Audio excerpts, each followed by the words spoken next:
Hello YouTube, and welcome back to another video on the lovely little Woovebox.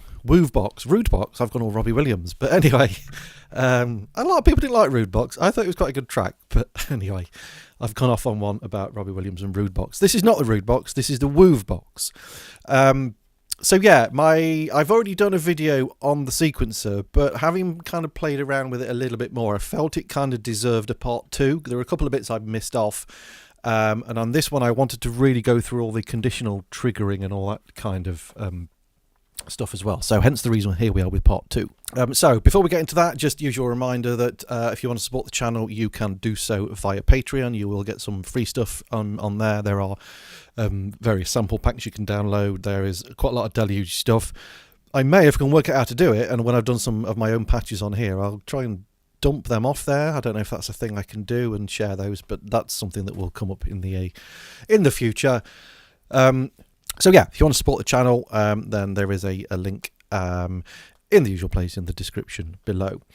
So unusual things like subscribe and hit the bell button and all that kind of thing. So two things I forgot to go through last week was I looked at not last week in the part one of this, which I'll link into this video, was I obviously went through sort of step sequencing stuff, by writing the notes in like that. But what I didn't do was talk about live recording and overdubbing. So if you hold right and do a long press on the play button, hold on, or is it a short press? Let me remember. No, that's dub. A long press will give you recording mode. So as I play things in, you can basically record them in real time. As far as I know, there's no metronome, so if you want like a metronome timing bit, you'd need to put some sort of drum beat in it. Now when you're in record mode, if I record some new notes, it will kind of record over the top of these. So it's just going to record the second pattern that I did.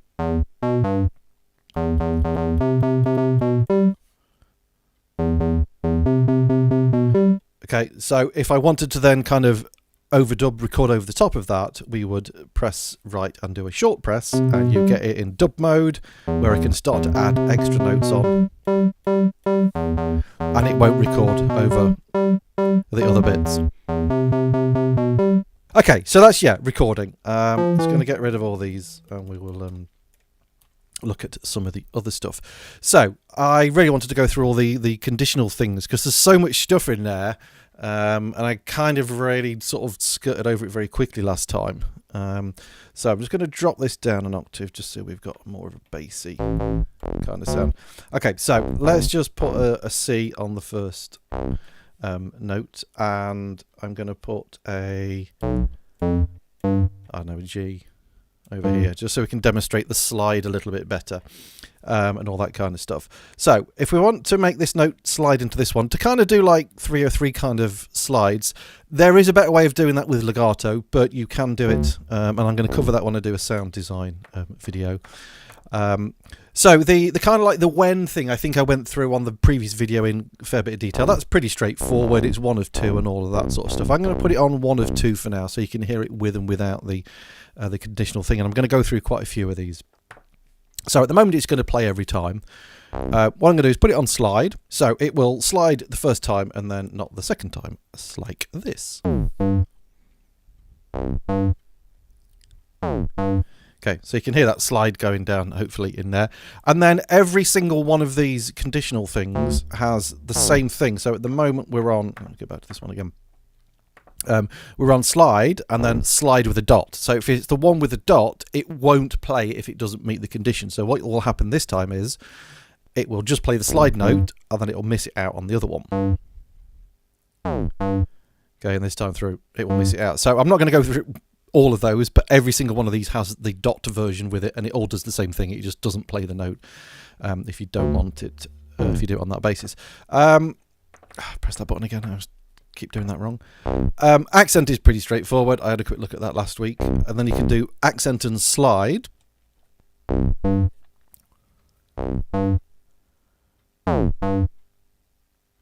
Okay, so you can go through once without and once with. And again, you've got all the dotted versions of these as well. So these are quite a lot of the ones I didn't do last time. So up 1, it will play the step up 1 octave higher, like this. So there's the normal one. No, that was the normal one. And then it's gone up an octave higher. Okay, so you can just about hear that. You can do like combinations of things. So for example, you can have it sliding up 1.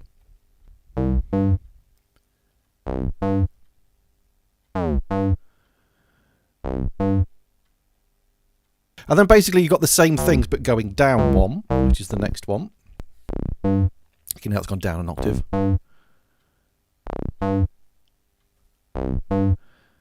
And we can do the same thing then. We can, oops, done the wrong thing. We can do slide down. Like so. And then the same thing, you can do the accent and down 1, which are all the next few along. So you've got accent down 1 octave, slide and accent and down 1 octave, and so on. This next one is tape stop. I'm going to come back to that because there's these next few. You've got tape stop effect, a tape start effect, and then a reverse, which are the next few of these, which only work with samples. So I'm going to come back to those in a minute. There's a few of these I had trouble getting to work on this next bit. So this next one is no delay. So I've not got any delay on here at the moment. So this basically will play the note with delay based on the conditional thing. So at the moment it should play it through once with a bit of delay and once without. What you've got to remember with this one is it's on delay 2, not delay 1. It took me a while to get that one. So if I put a bit of delay on the second delay. Okay, I'm just going to take that second note off for now. So you can hear it first time through, there's no delay. Second time through, there is delay. So that's quite useful again for all. I mean, all of these are just like nice little variations that you can do with the thing when you're writing songs. Again, the next one, and again you've got like the dotted version of it.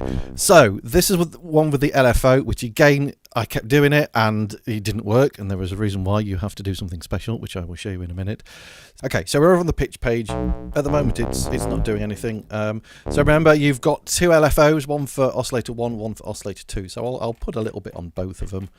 So we can sort of hear it. Let's go up a bit higher. There we go. We'll make it kind of pretty extreme so you can hear what's happening. There we go. I'll make it a little bit. That'll do. Right.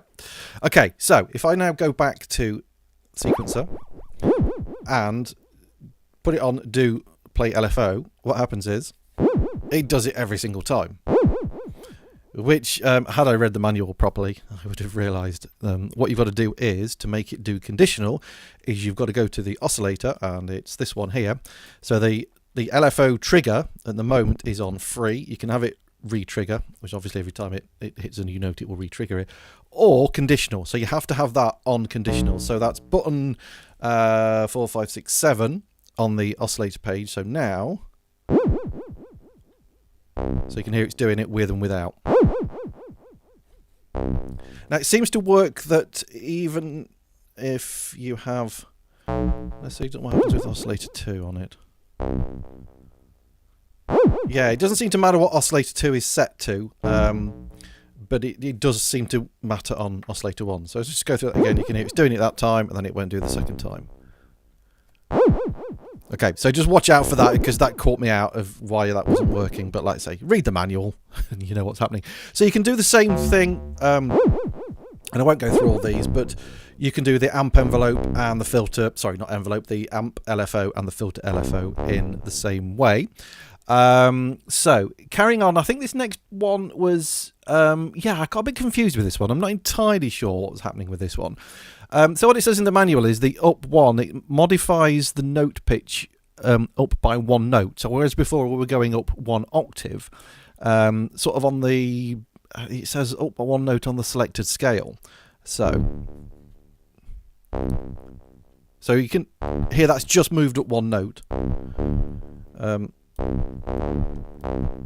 Okay, it seems to be doing it correctly this time. I had weird stuff earlier. So, because obviously it was a C, so you would assume it would just go up to D, which seems to be what it's doing now. So that's your C, and then up to D. Okay, all right, it's doing what I was expected to do now. So, in theory then, the next one goes up 2 notes. If I can stop it. Press the wrong thing again. Which, therefore, this should go to an E. And it does. Okay, all right, that makes sense now. I don't know, I must have been doing something wrong earlier with it. Let's just try one more. So if it goes up 3 notes, this should be an F, which should be sound like this. No. So it should sound like that. And it does. Okay, that's good. And that goes all the way through up to 8 notes up. Actually, no, up to 6 notes up, sorry. And then you've got the same thing going down. So it will do it going down 1 note, or 2 notes, or 3 notes, or 5 notes, or 6 notes. We've then got this like multiplier thing, which I'm going to do on, let's do it on a hi-hat. That'll do. Actually, no, I'm going to do it on a, I've got a sampled kit somewhere, if I can remember where it is. Okay, let's do it on this one. I'm just going to solo this so you don't hear the bass. So I don't want that sound, I want that sound. Stop. Make sure we press right. There we go. So, what we're going to do is we're going to do it on times 2 to start with. If you can find it. And it will just basically double it. So this is good for doing, like, it's basically what's known as ratcheting. So first time through you'll get it doing a double. Oh, I've not changed my it's on every time. Because I've put a new note in, so I'm going to do it on 1 of 2. And we can have it going 3 times. Sorry.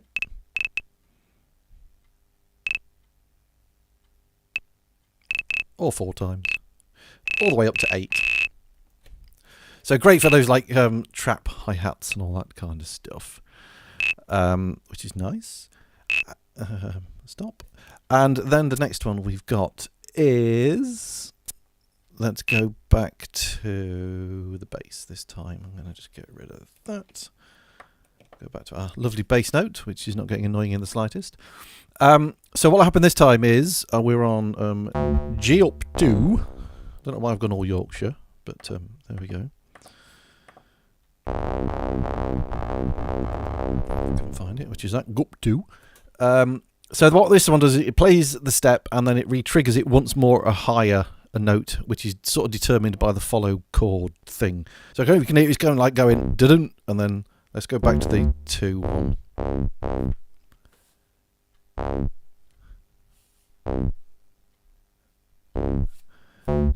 Okay, 3.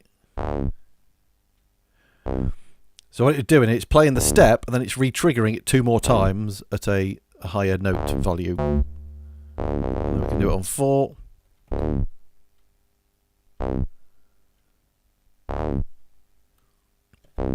And again, that one goes all the way up to 8. And then you've got the same thing, but going down. Let's have a listen to a couple of those. Let's go down 2.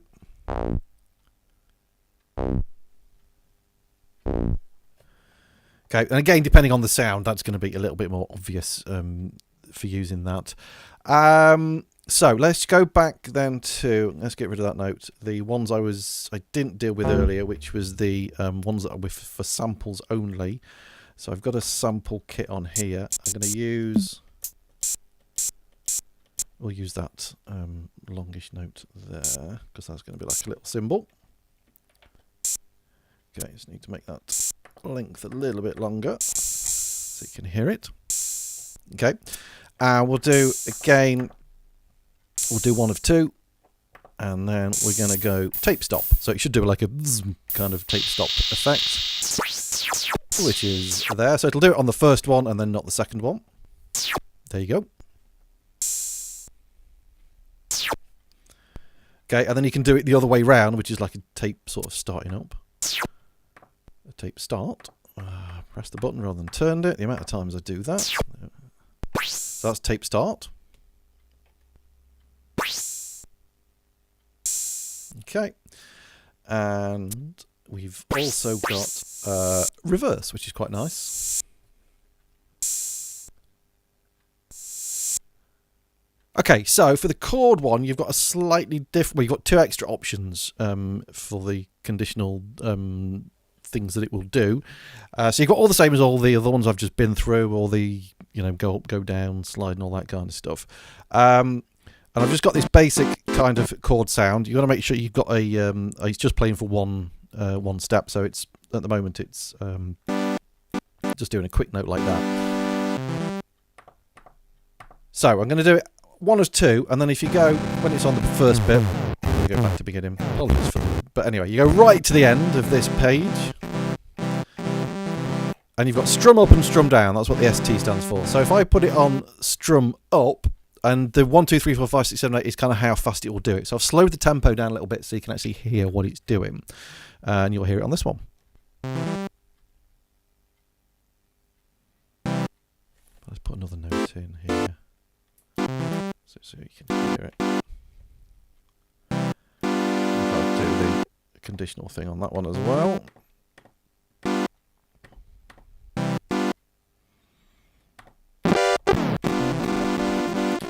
And let's make this one strum up 2, which means it just strums a little bit faster. There we go.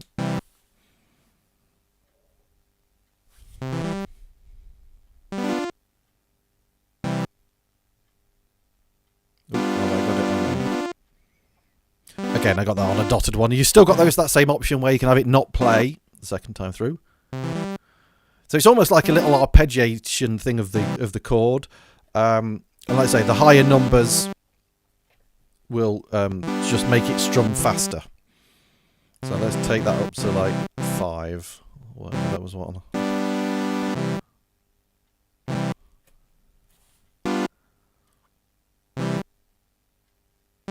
Okay, so sometimes on the really fast ones you can't really hear it, the separate notes, but obviously like a strum sound, you wouldn't hear the separate notes on a guitar, so it's more like a playing a chord sort of thing. And then you've got the same option, you can do it, I apologise for the, because it plays the sound every time you press the thing down.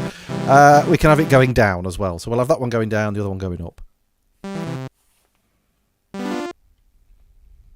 Then it's going to play it normally. And obviously you can, do your probability and all the other good stuff with that as well. So yeah, I just wanted to cover a few more of those because, again, as much as anything from my own point of view, so I kind of went through them all and I knew what they all did. But there is so much stuff in there,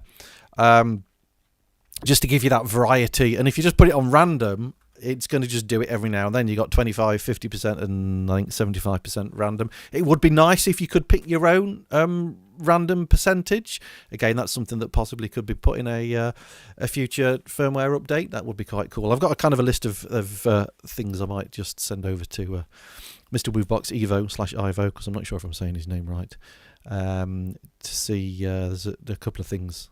If the hardware can deal with it, I think it would make it even cooler than it already is. I'm not going to go through all the chord inversion things. They're in the manual. I think a lot of, if you're really into your music theory, you will know exactly what all the chord inversions and everything mean. But honestly, just like play about with them until you find something you like the sound of. But if you do know all your music theory and you know all about your diminished and your augmented and all those kind of chords, you've got them all there, and I touched on that in the previous video. So I will link, in case you've not watched that and you want to know a bit more about the sequence of basics, I will link that one in this video, and I'll link this one in the other one as well. So yeah, thanks for watching. I'll shut up talking, and happy Wooveboxing, and I'll see you in the next one. Cheers, bye.